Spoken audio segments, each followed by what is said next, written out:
With Vesta, Assumption Life's new application platform for investments, completing sales online has never been so simple.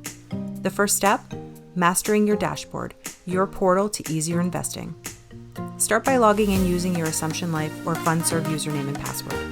If you don't have these yet, contact your MGA to initiate the registration process today. Once you're logged in, you'll see your dashboard. This is where you'll begin new applications, edit existing applications, and where you can search for individual applications by using our handy filters. For instance, you can check applications based on status.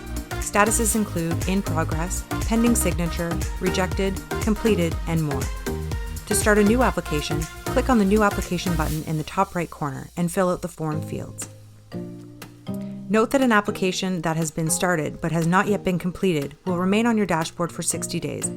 After 60 days, the application will expire and you will no longer have access to the application to modify or complete it. Once your application reaches the completed status, it will remain on your dashboard without expiring. Now on to editing. To edit an existing application from your dashboard, click on the little pencil icon next to the application status.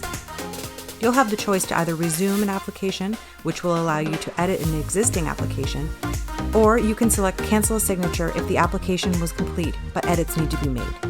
Note that you can only edit applications that have not been signed by the applicant and submitted to Assumption Life for processing. If you need to make an edit after an application is up for processing, you'll need to contact our sales team for support. And that's your Vesta dashboard in a nutshell. We can't wait to get you started on the road to easier investing. Still have questions? Check out our help and support section in the menu for more info.